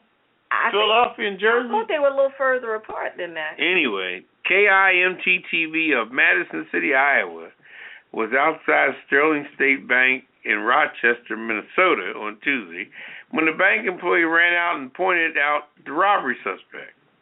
That's crazy. A reporter named Adam Satter broke away from the report saying, "I have to go. I have to call 911." Like a superhero. There's a robbery in progress right now. Yeah. But this is the same guy who robbed the bank before. Robbed two banks before. Oh, okay. This So the guy wanted Post to Bulletin reported that police spotted the suspect's vehicle on U.S. Highway 52. Minnesota State Police said a 36-year-old Rochester man was pulled over south of Minneapolis and arrested. So Rochester, Iowa, must be very close to Minnesota. To Iowa. We got to look into that. I don't know. Okay, Police Captain John Servin said the man was suspected of robbery in 3 different banks 2 days in a row, and it must have got good to him because he didn't get caught. That's how you rob a bank, you don't get caught, shit get good to you. It makes you feel like I can do this It makes again. you feel like, was that a bank or a casino? He said, let me try this one more time. They say, bank. he said he didn't even have a gun. He just presented a note and escaped. He did this 3 times with a note only, no gun. Are you serious? He was really tripping. Yeah, he must have been a white man. What is his name? What did they give the name of the bank robber? We put him on the Because kitchen he list. needs to be on the kitchen list if we got his name. Rochester man? No, he didn't. Okay. Well, the It bank says robber in, what was that, Iowa? Okay. No, it was in Rochester, Minnesota. Okay. I need to ask Google, how far is Rochester? Okay. Oh, boy. Okay, so the Rochester, Minnesota bank robber is on the kiss it list. Oh, boy. Well. All right. You guys got any questions or comments what we're talking about tonight? Crazy. Hit us up tonight at 914-803-4306. And press 1. Gotta press 1 to If get in you the dare. queue. If you dare to get in the queue to talk to us tonight. Yeah. Don't be scared. Go for it. Go for it. All right. We're going to take a little commercial break. And we're going to come right back with I'm Just Saying Redwine. All righty. How you doing? I'm Poppa DD, one of the hosts of the Pajama Party. And I'm here to introduce you to 2 of the segments I have on the Pajama Party. One is called What's Poppin' with Poppa DD, and the other one's called Living for the City. What's Popping is maybe a topic that really popped at me that week about something really going on that's serious. And on Living for the City, I'll talk about stuff that has to do with the inner city, the suburban life, and life as we know it as far as the hood is concerned and everything thereof. Because as Moore said, the whole world is a ghetto. So we'll talk about all that. So join me, Poppa DD, every Friday for my 2 segments of What's Poppin' and Living for the City.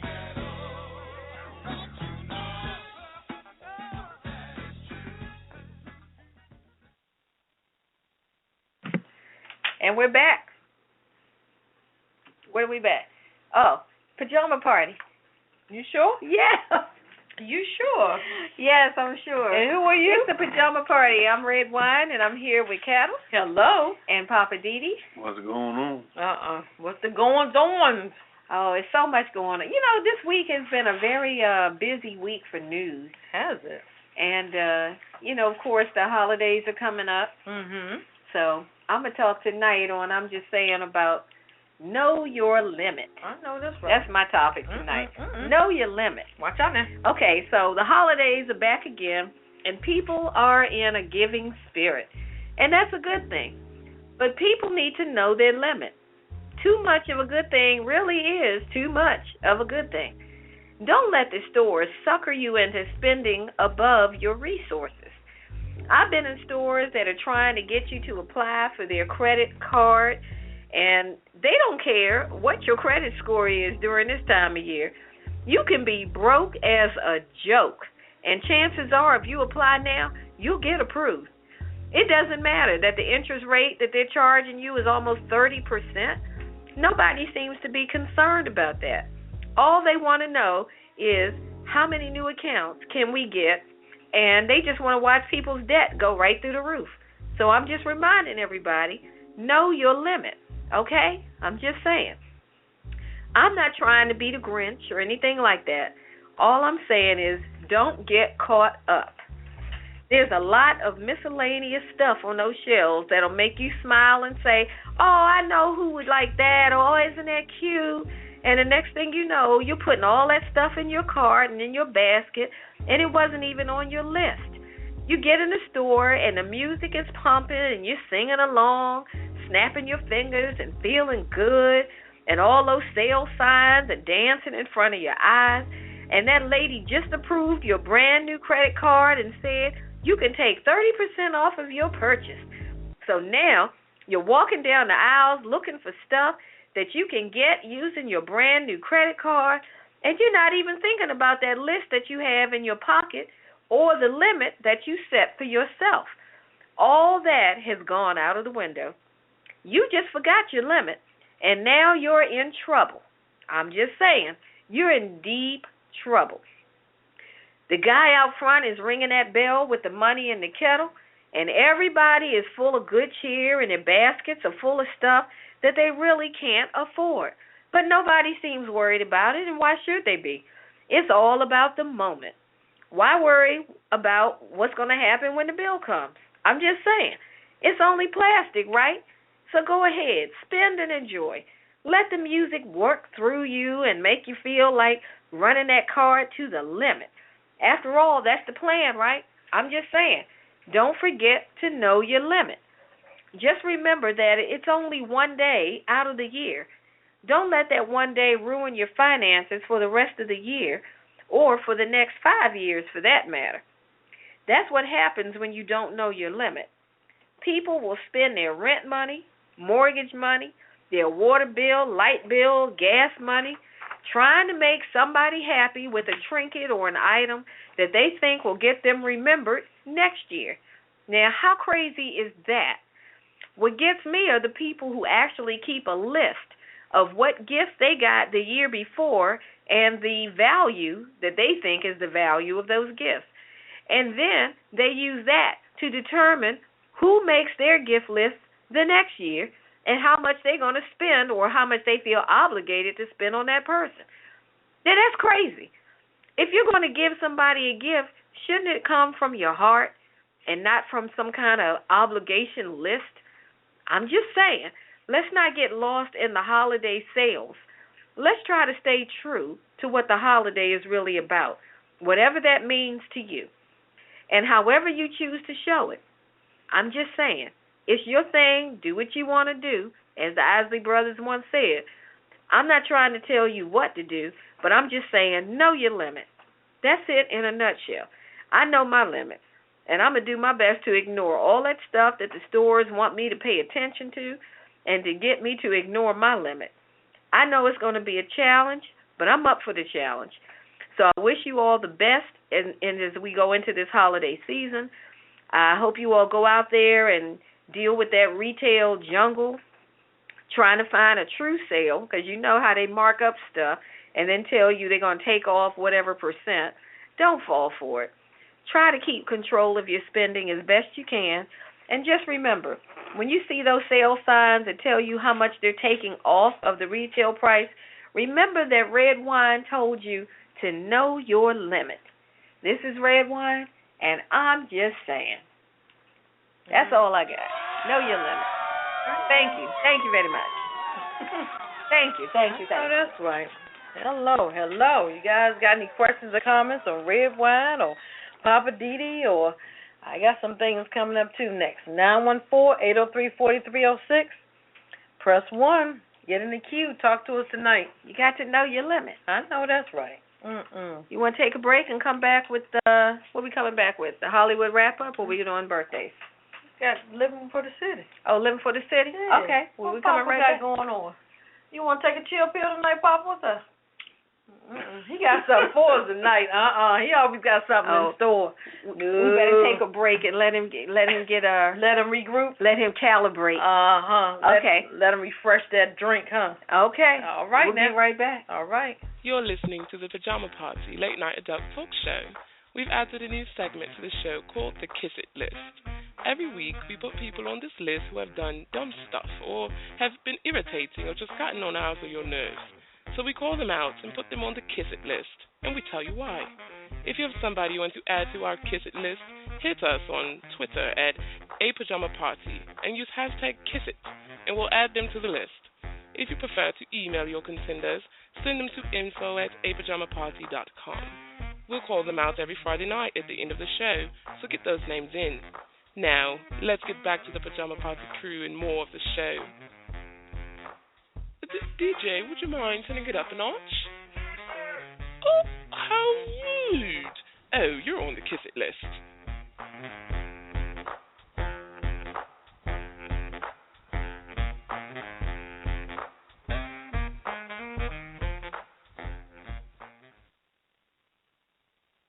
Welcome back to the Pajama Party. I'm one of your hosts, Poppa DD. I'm here with Ketel. Hello. And Redwine. Bonsoir. And we're on the Pajama Party every Friday night, 9 p.m. Eastern Time. All right? All right. 8 o'clock. Oh, boy. Mountain Time. No. 8 o'clock Central Time. Don't worry about it. Just say 9 o'clock Eastern Time. 8 o'clock Central Time, 9 o'clock Mountain Time. Wait a minute. Oh, boy. What you got for Living for the City, Papa? We're making a commercial. We're blowing it. Anyway. Living for the City. Tonight I want to focus on the premeditated expectations of behavior. How about that? Let's repeat that again. The premeditated expectations of behavior. This is how CNN and other stations are treating, black folks when it comes to protesters and things like that. They think they can almost predict when we're going to carry on. Okay? Now, if you're stupid enough to let the media or any other person in this world get into your mind and think they know when you're going to behave like you behave, then you need to check yourself before you wreck yourself, okay? Let's stop being predictable out there, because we're not predictable at all. If you can manipulate things in the supermarket when you want to choose between what milk to get or what butter or cheese or eggs or turkey to get, then live your life the same way. Don't be so particular. Don't be so, predictable. Because, the verdict was it was a hung jury, so we're expecting any moment now. They really want to say for the Negroes to start acting the fool, and this is news for them. Yeah, in Baltimore, they're blah, blah, blah, blah, blah. When we had an incident in Baltimore, which was such a staged incident, because CVS, for example, the drugstore that was burning in Baltimore, when you get the opportunity, pull up CVS's self-worth on Google. It will blow your mind how much that damn drugstore is worth. Not the one in Baltimore, but just that particular franchise. They're loaded. You hear me? They are loaded financially. And when they go into black neighborhoods, they bring a bunch of generic drugs. You can't get nothing real in there. You can get more real stuff off the counter than you can behind the pharmacy. The pharmacy is full of just generic and we used to call it no frills back in the day. No frills drugs or generic drugs. All in there. Any of these inner cities you got. Newark, Trenton, New Jersey, Philadelphia. Ain't no real drugs in these pharmacies. You go in these pharmacies, they ain't got no real stuff. They ain't got no real, platinum drugs. That stuff is all generic, hypocentric, antibiotic, connected. That's not really real. It's a mess. We're being used and abused. We're trying to cure ourselves with pills that only have the right potency that we need. You tell your doctor when you go to a doctor, tell your doctor to write you, if you are a person of a legitimate, let's say, pharmacy or any type of, if you got the means to pay for your medication, tell your doctor to write you some real shit when he write that prescription. Because the doctor will work right along with the inner city and write you some crap. Yeah, take this crap. This is crap. This is get rid of your little cold. It'll take you 9 days as opposed to 2 days to get rid of it, but you'll get rid of it. Because he's writing you some BS medication. I mean, the abuse of people is so sad. It's so sad. It really is. Well. So I just like to say, as a whole, that stop being so predictable, I mean, I think that Martin Luther King, I think his main credo when it came to nonviolence is because let's all march the same way so we don't embarrass each other. If you want to know why nonviolence situations, protests were put in place, because he wanted everybody to behave the same way. Because somebody's hostile or acting crazy, you can't control them. They're out of control. So he said, let's all go nonviolent. That way we can be on the same behavior level. And right now, we're so predictable that as soon as the hung jury, CNN just swore we was going to be, carrying on. They sent a bunch of reporters out there, had everything in place. And when it didn't go down like that, they said back saying, well, it looks like they haven't started rioting yet. Yet.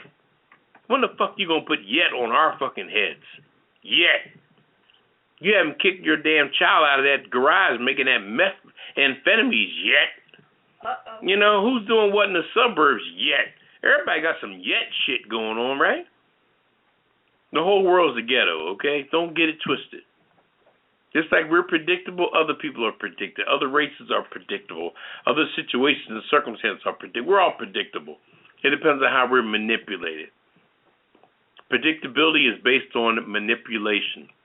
Divide and conquer, if you will. Okay? So stop being so predictable in everything you do. If you come out your door in the morning at 9 o'clock to go to work, and you and your neighbor come out at 9 o'clock every morning, come out at 9:05, 9:10. You don't want to see your neighbor every morning.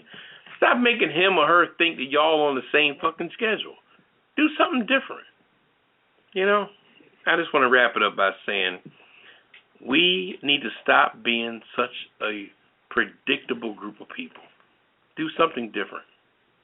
That's it for what's living for the city. All right. Heard it.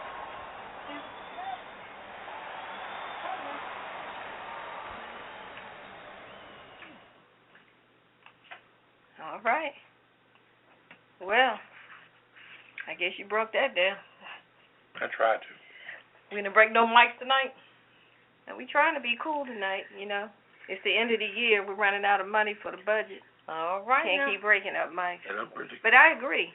The way that they were reporting it, it was like they were just waiting for people to act a fool. Mm-hmm. And it almost seemed like they were disappointed. They're that disappointed. People didn't cut up and show off and act up. Oh, the blacks aren't carrying on. Oh, my goodness. So what? Something must be wrong. They're not riding. Then they get pissed because they spent like $500 on Judy in the hotel and gave her like $200 per diem every day. Mm-hmm. And she's walking around like a fool with big money. She's down at the Baltimore Harbor having an all-you-can-eat fucking shrimp fest. Yeah, they were waiting on CNN money. Wow. Yeah, I'm going to put those reporters on the Kiss It list. Yeah, put them on the CNN reporters. That list is getting long and long. Yeah, waiting for black folks to carry on. Good. Don't carry on. Speaking of black folks, we do have one black that's in my Hollywood wrap-up in Star Wars. Hollywood thing. The Force Awakens hits 50 million plus on Thursday night. Money? Just in one night? Yeah. Well, starting from Thursday to now, so that's really like 2 days. Gee. Wow. The Force is already setting a U.S. record with Star Wars The Force Awakens, taking in $50 million to $55 million in opening Thursday night shows, preliminary estimated shows. If the estimates hold, The Force Awakens will easily beat the previous Thursday night record of $43.5 million by the Warner Brothers Harry Potter series. It says the U.S. showings of Disney Lucasfilms The Force Awakens, directed by J.J. Abrams, began at 7 p.m. Oh, he's directing this time. Yeah, JJ gets around. Interesting. That's your boy.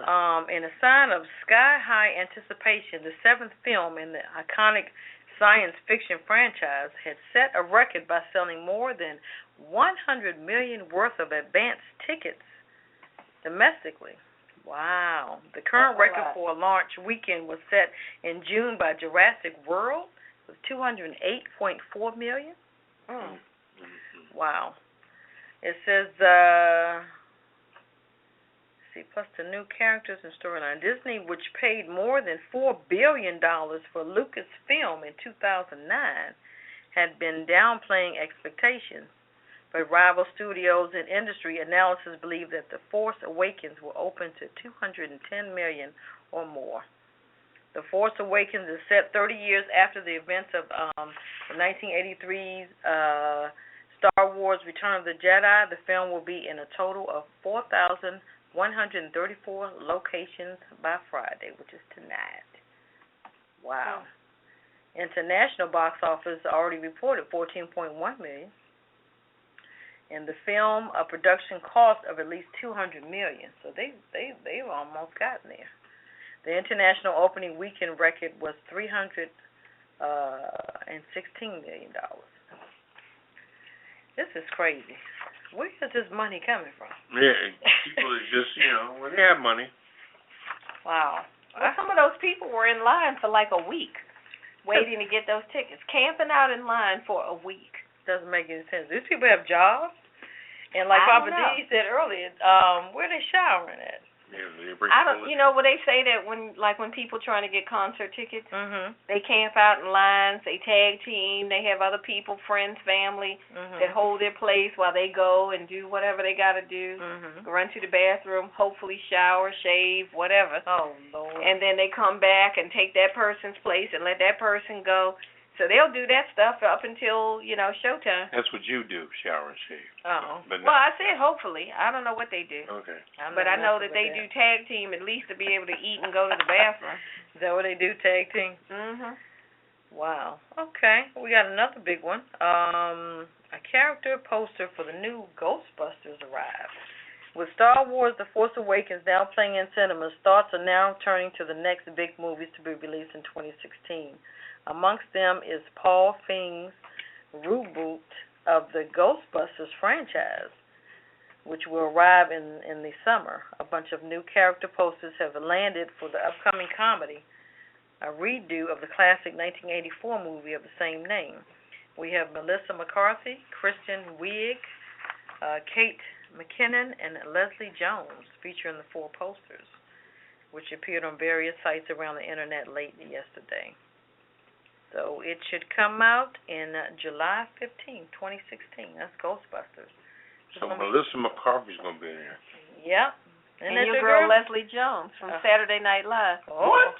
Crazy Leslie Jones. That's that black woman with the hair that stands straight up. OMG. She is off the chain on Saturday Night Live. That should be interesting. Very interesting. All-female cast. And one more note. Jeremy Renner, set to play Rocky, is all set to play legendary boxer Rocky Marciano in a brand new biopic. So reports the Hollywood Reporter. The planned film will be called Undefeated, the Rocky Marciano story, and will focus on the boxer's unmatched career in which he was undefeated in 49 bouts. The trade reports that Samuel Franco and Evan Kilgore have written the script, with producers currently seeking a director. Marciano held the heavyweight championship from September 52 to April 56. Though began his professional career in 48. He died at a young age, just 45, in a plane crash in 69. Oh, really? Yeah. So Rocky Marciano. That should be interesting. And that's my Hollywood wrap-up. Okay. All right. Yeah, I know it's other stuff going on out there, but we're going to leave it at that. All right. They stay too busy in Hollywood. So, all right, we're going to go to the birthdays. Oh, we got birthdays today. Yeah. Oh. You got that, Papa? Who's got a birthday? I got a birthday. No, I'm psyched. Not this time. All right, who's got birthdays today? Okay. Brad Pitt. Uh-oh. Wow. That's your boy. That's my main man. Uh-oh. How old is he? 52 years old. Wow. Baby. Got Sia, who's a pop singer. She's 40. See ya. Oh, yeah. She's the one that covers her face and her Oh, that's With a... the crazy Saturday Night dance. Live. Oh, okay. Yeah. Interesting. With the modern ballet type dancers jumping around. Christine Aguilera, she's still pissed from losing her job on The Voice. She's 35 years old. She's coming back next year, Papa. Really? Allegedly. Yeah, she Really? is. That's what they say. She's coming back next year. Yeah, because just to keep the gossip going, because your boy and your girl from the show, I think they're expecting. Who? Blake and Blake and no girl. Don't even try it. Lord. And Gwen Stefani. Don't start no rumors, Papa. They are not expecting anything. He's hitting it hard. Who else is having a birthday? He's having a baby. Steve Stone Cold Austin. He's a wrestler, 51 years old. Oh, okay. Is he still wrestling? I hope not. I'm not sure. I think he wrestled At 51? You Yeah. gotta see his picture when he came out of high school. You wouldn't believe the comparison. Okay. Steven Spielberg, he's a director and a money mogul, and when it comes to the movies, he's an icon. He's the one that produced and The Color Purple. Mm-hmm. Yeah, he sure That didn't go anywhere, but. Didn't he do E.T.? Oh, Okay. 69 years old. Oh, wow. Katie Holmes. I guess she ain't young and pretty no more. Her ass done turned 37. That's that one time Cruise is all buck wild over. She done got old like your ass now, brother. You may want to try to get back with that. Oh, That was my big coaster. DMX, my man. DMX. 45 years old. He's out of Greenville, South Carolina. It's crazy, that. Greenville, South Carolina is the best like kept DMX. secret. That's between Atlanta and South. I think you cut off Papa. And who else is having a birthday today? Keith Richards, he's the drummer of the Rolling Stones. He's 72. Gosh, he's still around. Still drumming at 72 years old. Damn. Drum on, brother. Ray Liotta.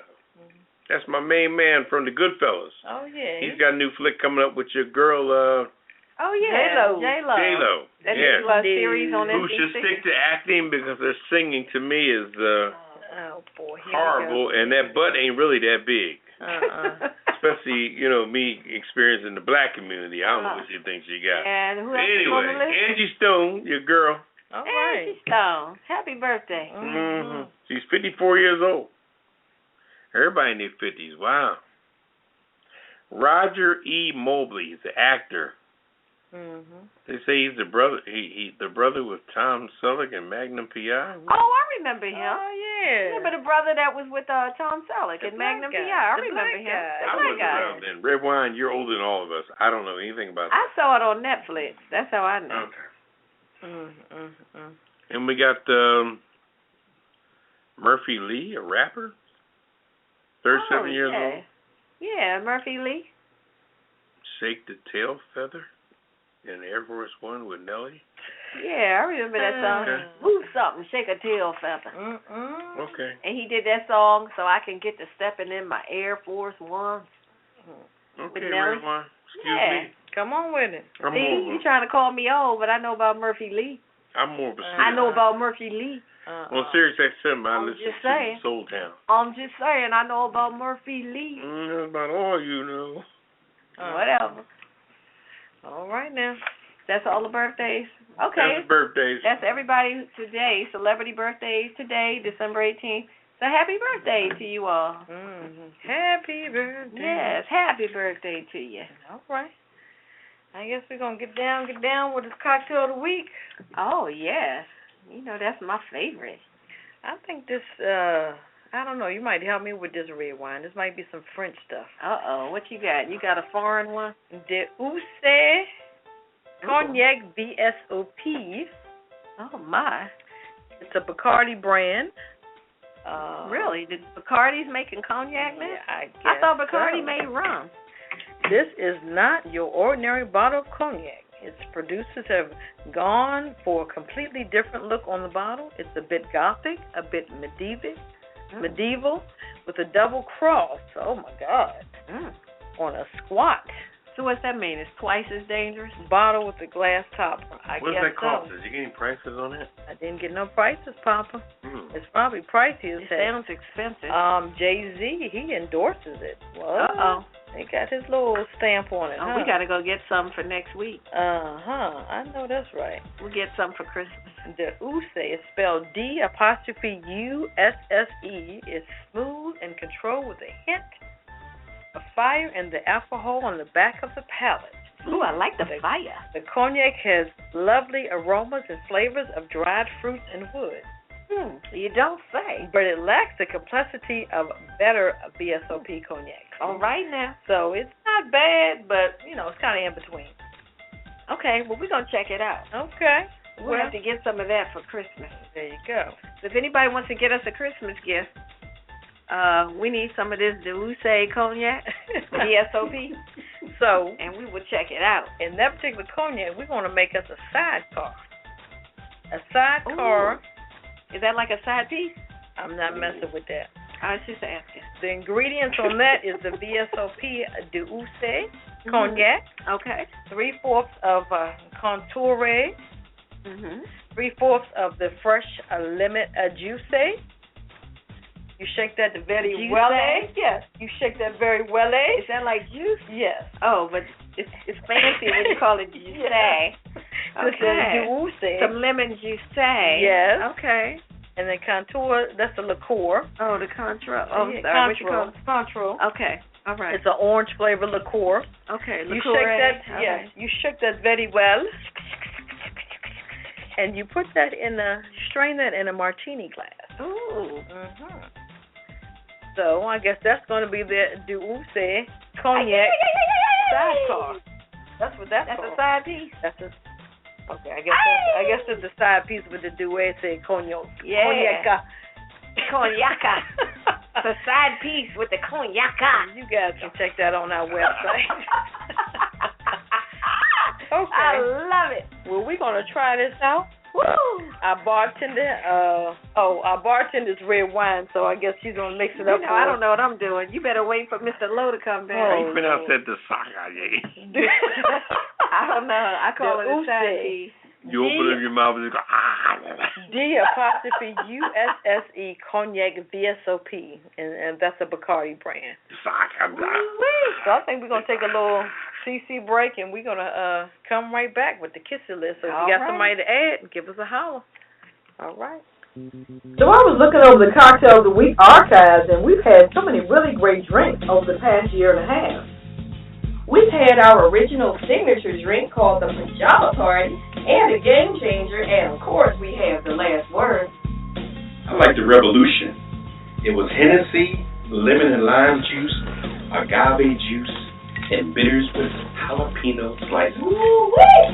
I like that Crown Royal Flush with the Crown Royal, peach schnapps, and cranberry juice. Oh yeah. And one of my favorites was the what's it called? The Dutch Mule. Yeah, the Dutch Mule with the Ketel orange vodka, lime juice, and ginger beer. There are so many to choose from on the apajamaparty.com website. So check out the Cocktail of the Week archives to get the recipes. And you can find out how to make the Cocktail of the Week and sip along with us. Are there instructions there too? Sure they are, along with pictures of the drink so you know exactly what it's supposed to look like. So what's that y'all got in your glass? This is a boomerang. Well, I got a kinky read over here. And I got the ABS. Get the recipes at www.apajamaparty.com and click on Cocktail of the Week. Cheers!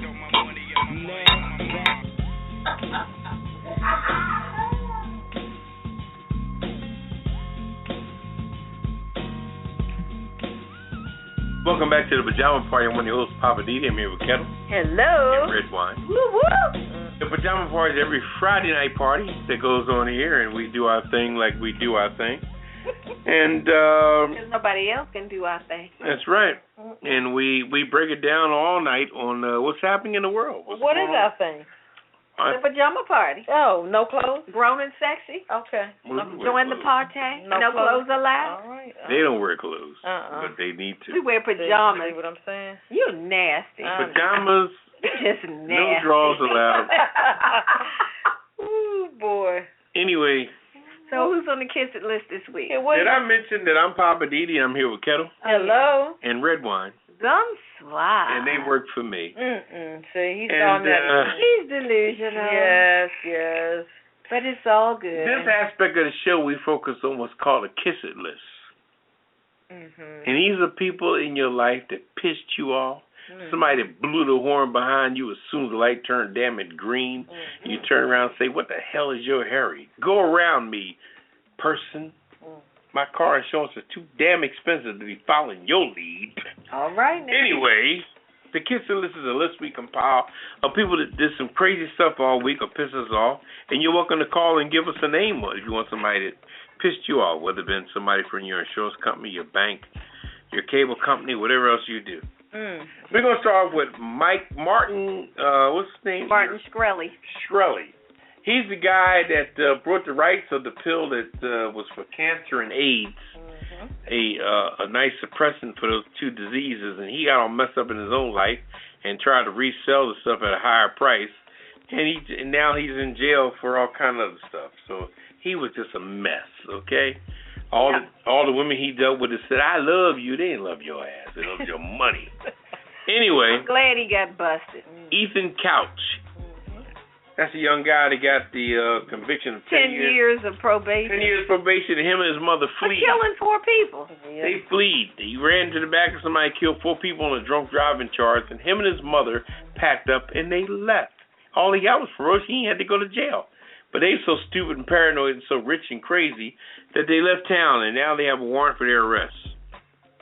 Michael Bloomberg for buying out a little radio station here in Washington, D.C., where we do most of our recording. Yeah, they bought out WNEW. WNEW was an innocent little the employees company, curve. And they came along strong-arming everybody, and they just sat on their face, which sounds very sexual, excuse me. But that just sounds nasty. Okay. All right, Papa. Would I imagine Michael Bloomberg sitting on somebody's face? That's nasty. Michael Bloomberg came along and just took that little radio station. Now he's going to turn into an empire because they broadcast the Washington Wizards. Anyway, Michael Harrington for the pot lip balm. Oh, yeah. It's him in the lip balm, yes. In Rochester, Minnesota, for the bank robber up there. We need to find out how close Iowa is to Minnesota. Must be pretty close. The CNN reporters for expecting a riot in Baltimore. In fact, they acted like it was some kind of countdown. They were saying that, the cop got a. What did he get? It was a hung jury, and we expect the blacks to carry on any moment now. What? What? I was waiting to see that band that's on that commercial when they say it's the final countdown. Yeah. And then when the blacks didn't carry on in Baltimore, CNN reporters were disappointed. They said, "Oh my goodness, we thought they were going to carry on. We sent 4 reporters out there for nothing." Oh, that's messed up. Yes, it was. Okay. And also on the Kiss list, the people that waited in line for the Star Wars movie for a week or so, not washing your ass or anything, brushing your teeth. Are you kidding me? Yes. Me personally, after about 6-7 hours, my ass needs a new wash. Okay. So if you're going to hang out for 3-4 days, So for the non-hygienic stuff, non-hygienic, need to brush be your in that teeth, press to your see that. armpits, your ass crack. You're on the kiss it list. You're on the kiss it list for real. For real. We got to keep Donald Trump on the kiss it list. Donald Trump, he ain't gonna win it. Personally, I think that Rubio's gonna win the Republican nomination because he's young, he's laid back, he's cool, he's not saying much, and quiet guys always. What happened to Rand Paul with the Jerry curl? Oh, please, give me a break. He's going nowhere. Or your boy Huckabee with the big old stomach underneath the suit jacket. Put him on the kiss it list. You ever see him in Mike the suit Huckabee, jacket? you're on the kiss it list. Mike Huckabee, if you shave his hair, you swear he was Alfred Hitchcock. Oh, my God. He stands there with this little disposition, but he has a big-ass stomach. And it pokes out of his jacket. Anyway, that's your boy, Mike Huckabee. Let's see who else. The Big Red Star. The Big Red Star. Macy's. Gotta keep him NFL. Carrying on. Roger Goodell. Your boy. And you mentioned Jason Day. Jason Day. Did I mention him? Oh, Jason Day. Yeah. He's the one who LeBron James ran into his wife, and he ducked out of the way. Protected himself. Instead of grabbing LeBron and breaking LeBron's fall and helping his wife, Jason Day was a golfer who got a $1,000 seat down the floor, and LeBron James ran into his wife trying to get after a ball. But instead of her husband protecting her, he turned his head the other way while LeBron just balled her over in that little chair. Right. So and also, I want to add the official who got busted. I don't know his name, but the one who got busted for taking upskirt pictures of women. Oh, wow. I forgot what his capacity is, but that guy, he's on the kiss it list. Okay. We have Barango, the guy that ate his friend. Yeah, allegedly. Allegedly they ate don't his have friend. Proof. The guy who allegedly ate his friend. Oh, boy. To survive over a year being lost at sea. And I have one more personal one. Comcast. Kiss it, kiss it, kiss it. Oh, no.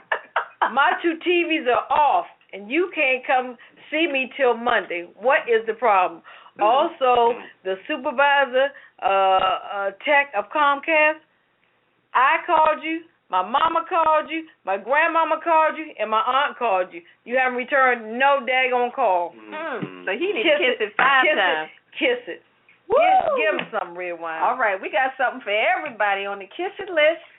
Brace for impact. Here it comes. Kiss my entire ass. Kiss my Irish ass. You better kiss my Irish ass. This world can kiss my ass. Kiss my ass. You can just kiss my ass.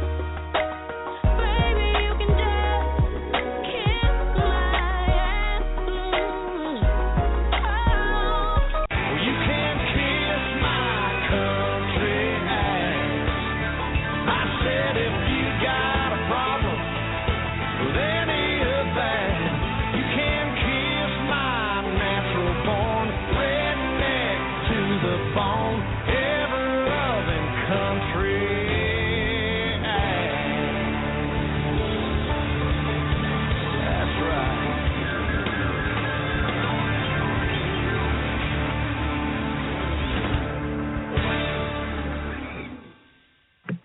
Yeah, that's our dedication to everybody that messed up this week and did some crazy stuff this week. It's called the Kiss It List.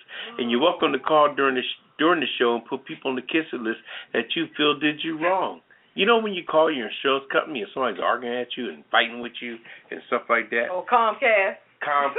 Or anybody. Verizon, T-Mobile, Sprint. All of them. When they do you wrong, let us know. Yeah. Shit. Everybody. Yeah, we'll put them on the list. Put them on the list. We're not scared. Okay. Anyway. What's your last word, Papa? My last word is that, the Pajama Party is a Friday night show that goes on every Friday night. And tune in to us and people we got going on. People's why we're on the ground level, because when we blow up, you might have to buy a ticket to hear us. So you might as well get in when you can fit in, because when we blow up, I don't know. I'm just saying, I don't know. I'd like to thank everybody for listening and all our loyal listeners, if you would. And always give us your comments so we can make the show better. You know, we're just here to, put it out there. But we're not islands by no stretch of the imagination. We need help and we need allies. So let us know what's happening so we can continue to be great like we are. We know we're great. We are the shit. That's all I got to say. I'm Poppa DD, and I'm out. You got Redwine. I just want to say shout out to the crew and the cast of illicitmovie.com. Yay! Well, Illicit is the name of the movie. You can check out their website at illicitmovie.com. That's Corey Grant and Lynette Tichelle. They have produced that movie, wrote it and produced it, and along with a couple of other people. And it'll be coming out sometime next year. So hopefully we'll be reporting from L.A. when we go to the red carpet premiere. All right. For the movie. Let's see what else. Oh, shout out to Lena Chanel. One of her songs was featured in a BET movie called Lucky Girl. LaToya Luckett, Malik Yoba, and a few other people. It aired last Saturday on BET. Hopefully it'll rerun again. And if we find out in advance, we'll let you know so you can check it out. But one of her songs is featured, her original music. So shout out and congratulations to her. And I'm just grateful that they continue to support the Pajama Party show. So we appreciate Lynette Tichelle and Lena Chanel. You can check them out. Their information is on our website. So go to apajamaparty.com and you can connect with them and follow them on social media. Keep up with what they're doing along with what we're doing. Follow us on Twitter at apajamaparty. And thanks for listening. And I hope you all remember what I said. Stay within your limit, know your limit. Don't get out here and spend everything you got plus what you don't have. Know your limit. That's all I have. What you got, Ketel? Well, I want to thanks to our old listeners, new listeners, and future listeners. Thanks for listening to the Pajama Party every Friday night at 9 p.m. As Papa say, Central Time is about 6 p.m. Boy. I'm not going to get into that. I don't know. But also thanks to our parent company, DC Homegrown, for keeping us on the air. And we appreciate them. They have some projects coming up, so you can check them out on dchomegrown.com. That's our parent company of the Pajama Party. And just thanks for listening. And hope everybody is not shopping till they drop. And hope you still got some coins left, some sanity left. But the main thing is to really just spend some time with family. And, embrace your family. And get to know who they are. And don't spend up every penny that you have. So that's it for me. I agree. All right. Did we call everybody out? Shout out to Florida, D.C., Maryland, Virginia, Philly, Cali. Who do we miss? North Carolina? Yeah. Pittsburgh, wherever you are. Yeah, we've been looking for Pittsburgh. Where you been hiding? Yeah. New Orleans. Who else did we miss? Yeah. I think that's it. I said Maryland. You said Florida. All right. You said Philly. Said Philly. Okay, I think we got everybody. We appreciate everybody for listening. Definitely. Every Friday night here, the Pajama Party. I'm Poppa DD. We're here with Ketel. Hello. And Redwine. Bonsoir. And we're the baddest jokers on the planet. Hey, you don't know it yet. They don't know it yet. Life don't know it yet. But check us out while we're on the ground level, because you might have to buy a ticket to see us after a while. I'm going to be honest with you. You might have to see us through a 3-inch glass. Mm-hmm. You never know. I hope not. Wait a minute. Well, look, tell somebody about the Pajama Party show. If you enjoy the show, spread the word. Friday, 9 o'clock, 8 o'clock Central Time. Here we go. Tell somebody to check us out at apajamaparty.com. Say goodnight, Papa. 8 o'clock Central Time, 7 boy. o'clock Mountain Time, 6 o'clock Western Time. Say goodnight, Papa. I think you got it. 9:15 CP time. That's close enough. Okay, so if you're in the CP time, you got 15 minutes after 9 o'clock, and that's every Friday night. Let's raise our glass to cheer Happy holidays, everybody. We'll be here, next Friday is Christmas night? Yeah, we'll be here Friday night. All the way I don't know live. about New Year's night, but New Year's Eve. I don't know. Redwine, the French guy's picking her up. I think he's taking her on a walk. Ooh la la. I don't know. I think she's going to... We have plans. Well, I'm going to New Orleans. Where you going, Papa? Oh, really? I'm. Oh, that sounds like fun. I think we should all go. Okay. That's a good idea. All right. Well, let's all say good night. Good night. And thank everybody for hanging out with us. And we will see you here next week. Every Friday night, 9 o'clock. All right. 9 o'clock. If you're going out on Friday and while you're washing your boudin, oh my give us a God. call. Give us, listen. While you just put your phone on speaker and keep us on. Say good night, Papa. Good night. Good night. Bye. Initiating shutdown sequence. Is it all over, Rock? I guess so. I bid you farewell, arrivederci, sayonara, and all that sort of jazz. Well, when you gotta go, you gotta go. Well, good night. Yabiko. Sana. I regret to announce this is the end. I'm going now. Good night, and good luck. Was it as good for you as it was for me? Now give me a kiss and say good night. Good night.